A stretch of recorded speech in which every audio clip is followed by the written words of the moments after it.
हाँ तो बेटा अब अपन देखने जा रहे हैं यहाँ पर पीएच। अब जाहिर सी बात है, मैंने नेक्स्ट लेक्चर बोला था तो आपको केवल ये जो लेक्चर था ये केवल तनुकरण तक ही मिलेगा, ठीक है, क्योंकि वीडियो बहुत ज़्यादा लंबी हो जाती है। अब अपन यहाँ पर देखेंगे पीएच क्या होता है। पीएच कुछ भी नहीं होता। पीएच इसको कुछ इस तरीके से लिखते हैं, ठीक है, पी और ये एच, कुछ इस तरीके से इसको लिखा जाता है या डिनोट किया जाता है। अब कुल मिला के क्या चीज होती है पीएच। स्केल का भी क्यों यूज किया जाता है पीएच पट्टी का, हाइड्रोजन आयन की सांद्रता या हाइड्रोजन आयन की क्या निकालने के लिए, सांद्रता निकालने के लिए क्या किया जाता है बेटा, यूज किया जाता है। अगर मैं बोल दूं कि पीएच क्या है, हाइड्रोजन आयन की सांद्रता का, ये क्या है हाइड्रोजन आयन, ये क्या है हाइड्रोजन आयन है। अगर मैं बोल दूं H आयन तो मतलब क्या है, हाइड्रोजन आयन है। इस हाइड्रोजन आयन का लॉगरिदम, इस हाइड्रोजन आयन का लॉगरिदम, लॉगरिदम मतलब लॉग, ये लॉग होता है, ये आप मैथ्स में पढ़ते हो, फिजिक्स के अंदर भी आता है, फिजिक्स अभी आपके है नहीं, मैथ्स के अंदर आप पढ़ लोगे। लेकिन इसका लॉगरिदम कौन सा, ऋणात्मक H प्लस आयन यानी कि हाइड्रोजन आयन का ऋणात्मक लॉगरिदम ही क्या कहलाता है आपका, पीएच कहलाता है। हाइड्रोजन आयन का ऋणात्मक लॉगरिदम ही क्या कहलाता है, पीएच कहलाता है। तो और कुछ भी नहीं है, पीएच क्या है, ये है, ठीक है। और मैं अगर इस पीएच को और अच्छे तरीके से लिखूं तो ऋणात्मक लॉग, क्योंकि H प्लस आयन जो होता है वो फ्री अवस्था में यानी कि मुक्त अवस्था में नहीं पाया जाता। क्यों, क्योंकि ये H2O यानी कि पानी के साथ क्रिया करके क्या बना लेता है, H3O प्लस आयन। तो मैं अल्टीमेटली क्या ये भी लिख सकता हूँ कि H प्लस की जगह H3O प्लस आयन। तो क्या मेरा ये सही होगा, बिल्कुल सर, ये बिल्कुल सही होगा, ठीक है। H की जगह H3O प्लस लिख देना ही क्या होगा, सही होगा, ठीक है। अब मैं अगली बात अगर आपसे करूं और अगली बात क्या कर दूं कि सर स्केल बना दो, सांद्रता का बढ़ता हुआ क्रम बना दो कि सर ये लो, मैंने तुमको ये बना करके एक दे दिया और मैंने बता दिया कि ये पॉइंट है यहाँ, ये 0 से लेकर के ये 14 तक जा रहा है, बीच में क्या है तुम्हारा 7 है, ठीक है। तो यहाँ पर क्या होगी, सांद्रताएं बढ़ेंगी, किसकी, H प्लस आयन की और OH माइनस आयन की। अगर मैं इसमें इस तरीके से, अगर बीच में इस तरीके से डंडी खींच दूं और मैं ऊपर वाले को डिनोट कर दूं कि ये क्या है, H प्लस आयन की सांद्रता है, ये सारी की सारी क्या है बेटा, H प्लस आयन की सांद्रता है। और अगर मैं यहाँ पर डिनोट कर दूं कि ये OH माइनस आयन की क्या है, सांद्रता है, ये सारी की सारी क्या है, OH माइनस आयन की सांद्रता है। आपको पता है कि 0 से लेके 7, ये बोले तो 7 से पहले जिनका भी pH होता है वो सारे क्या होते हैं, अम्ल, और अम्ल में आयंस कौन से रहते हैं, H प्लस, ये बोलते हैं H3O प्लस। और 7 के बाद वाले कौन रहते हैं, सारे के सारे क्षार, और इसके आयंस कौन से रहते हैं, OH माइनस। यही बोलना चाहता हूं। अब बताओ कि अगर मैं 14 से लेकर के और G1 की तरफ बढ़ूंगा, 0 1 7 से कम की ओर बढ़ूंगा, 14 से लेके 7 से, और अब मेरे को बताओ जब 7 से इधर वाले सारे क्षार है तो क्या क्षार के पास अगर देखें तो H प्लस की सांद्रता मिलेगी क्या, क्षार पे तो किसकी सांद्रता मिलेगी, OH माइनस की। तो देखो क्षार पर सांद्रता H प्लस की तो है, लेकिन देखो कितनी कम है, ये सांद्रता देखो कितनी कम है, लाइन देखो कितनी छोटी है। लेकिन जैसे जैसे हम कहाँ आते जा रहे हैं, 1 की तरफ, 7 14 से 1 की तरफ, तो देखो H प्लस की सांद्रता यहाँ छोटी थी और जाकर फिर वह बड़ी हुई और बड़ी और सबसे बड़ी हो गई कहाँ आकर, 0 पर आकर। ये बोल दे कि pH नंबर 1 पर आकर क्या होगी, सबसे ज्यादा। इसी तरह OH माइनस की सांद्रता 1 पर, 1 से और 7 के बीच में क्या होनी चाहिए, कम। तो देखो कम है, और जैसे जैसे 14 की तरफ जाती जा रही है क्या होती जा रही है, बड़ी। ये देखो कितना बड़ा मुंह खुल गया। बात समझ में आई, ये तुम्हारे समझ में आया क्या, ये तुम्हारे समझ में आ गया तो मतलब तुम्हारा pH स्केल तुम्हारे क्या आ गया, समझ में। अब तुम तुम्हारी कॉपी का या किताब का जो भी पीएच स्केल देखोगे तो उसमें तुमको देखने की या शर्माने की कोई बात नहीं है। सीधा सीधा एक पीएच स्केल दे रखा है जिसका डिनोमिनेशन है 0 से लेकर के 14 तक, बीच में क्या रहता है 7।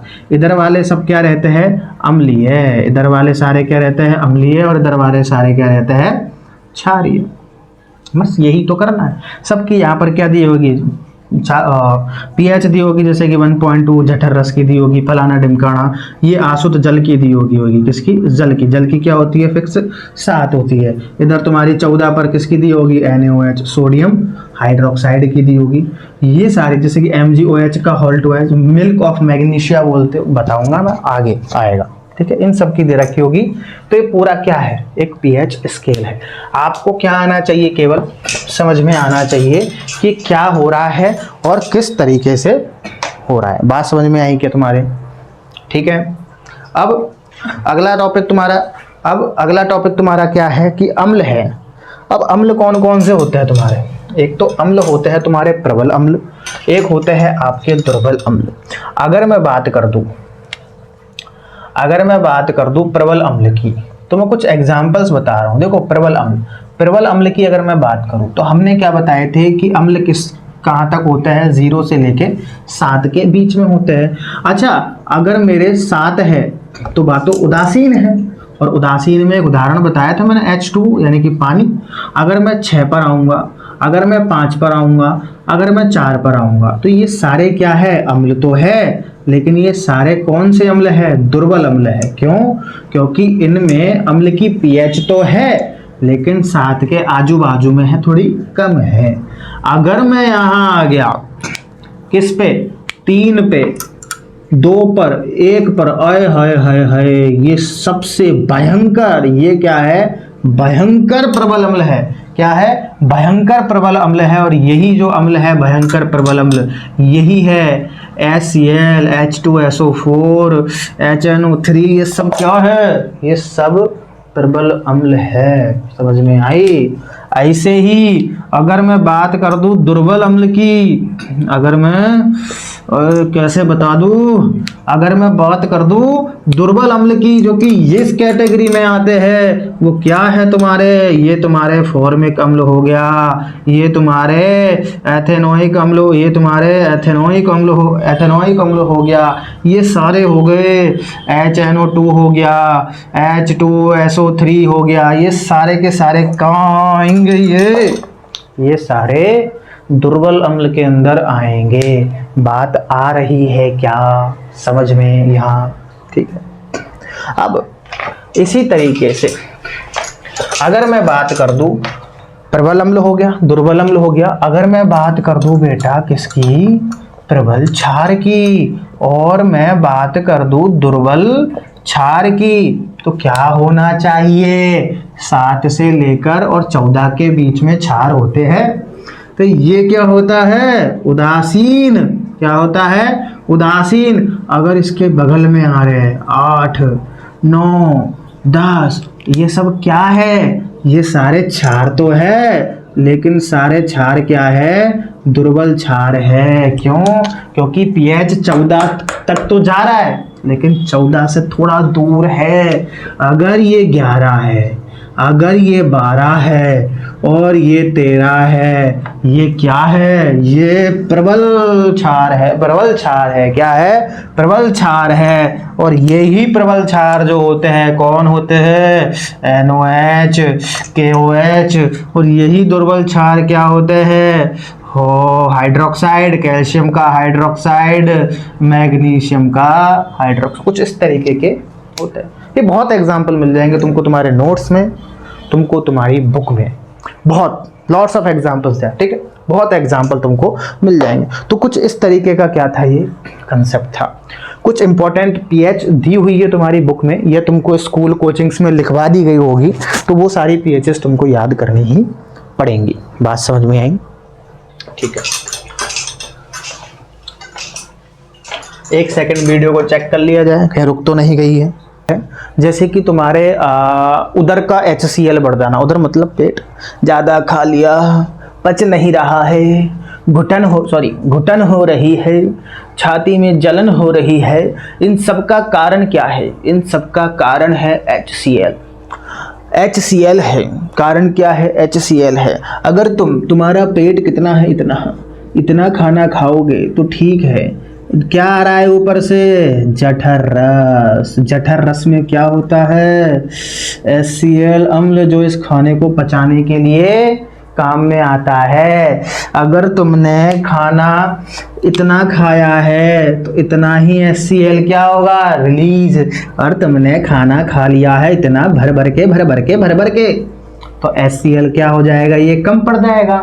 तो बॉडी क्या करेगी? HCl और क्या करेगी? तुम्हारी बॉडी यानी तुम्हारे पेट के अंदर फेंका जाएगा। और जब ये HCl इतना ज़्यादा फेंका जाएगा तो HCl की जो मात्रा है वो क्या हो जाएगी? बढ़ जाएगी। अब अम्ल तो अम्ल है, अम्ल ज़्यादा हो जाएगा तो जलन करेगा, आते जलेंगी, पेट की खाल जलेगी। तो इसका कारण, तो इसका इलाज क्या है? अगर कहीं पर अम्ल ज़्यादा हो गया तो उसको क्या दे दो? क्षार। और अम्ल को क्षार मिल जाएगा तो ये क्या हो जाएगी? उदासीन हो जाएगी। उदासीनीकरण अभिक्रिया, अम्ल को कंट्रोल कर देगा कौन? क्षार। अब क्षार के रूप में अपन को क्या दी जाती है? आपकी दवाई दी जाती है, उनको बोलते हैं एंटाएसिड। क्या बोलते हैं? एंटाएसिड। क्या बोलते हैं? एंटाएसिड। ध्यान रखना बुद्धि में, क्या बोलते हैं? एंटाएसिड। अब इसी प्रकार से कुछ इसी से रिलेटेड क्या होता है? दंत क्षय, यानी कि अपने जो दांत गिरने लग जाते हैं ना, वो होता है दंत क्षय। वो किस वजह से होता है? देखो, अपने जो दांत है, इन दांत का pH जो होता है लगभग 5.5, ये वेरी करता रहता है। कहीं 5.6 मिल जाएगा, कहीं 4 मिल जाएगा, डज नॉट मैटर। ठीक है। करना क्या होता है? ये क्या करते हैं, जब इसकी pH का मान गिर जाता है 5.5 से कहाँ आ जाए? 5 आ जाए, 4.5 आ जाए या 4 आ जाए, तो इस तरीके से जब गिरता हुआ जाता है तो ये गिर के क्या करता है? अम्ल ही तो है। तो ये अम्ल क्या करेगा? दांतों को छेदेगा, दांतों को तोड़ने की कोशिश करेगा, क्योंकि अम्ल है, एसिड बड़ी खतरनाक चीज है। इस वजह से क्या करेगा? दांतों को घिसना, यानी कि दांत टूटना स्टार्ट हो जाएंगे। उसी प्रोसेस को अपन बोलते हैं दंत क्षय। क्या बोलते हैं? दंत क्षय। इस शरीर अम्ल कहाँ से गिर गया? तुम जो रोटी ठूसते हो ना, उसके बाद जो अच्छे से कुल्ला नहीं करते, उस वजह से। क्योंकि जैसे ही खाना तुमने खाया, अच्छे से कुल्ले नहीं किए, तो खाना कहाँ फंस गया? दांतों में। और वो दांतों में जब खाना फंस गया तो वहीं पर क्या होगा? उसका तोड़ने की प्रक्रिया शुरू होगी। क्या होगी? तोड़ने की प्रक्रिया शुरू होगी, और वहीं से क्या जनरेट होगा? तुम्हारा अम्ल जनरेट। अब बहुत ज़्यादा डिटेल में मत जाओ इस चीज़ में, कैसे होता है बायोलॉजी का सेक्शन में आप खूब पढ़ेंगे जम के। ठीक है, कैसा होता है, क्या होता है। यहाँ लेक्चर बड़ा करने से मतलब नहीं है। अब चूंकि लेक्चर बड़ा ऑलरेडी हो चुका है, तो इसकी कुछ चीज़ और है, वो मैं नेक्स्ट लेक्चर में तुमको कवर करके दूंगा। ठीक है, 2 चीज़ें मैं तुमको यहाँ पर बताई। मिलते हैं नेक्स्ट लेक्चर में।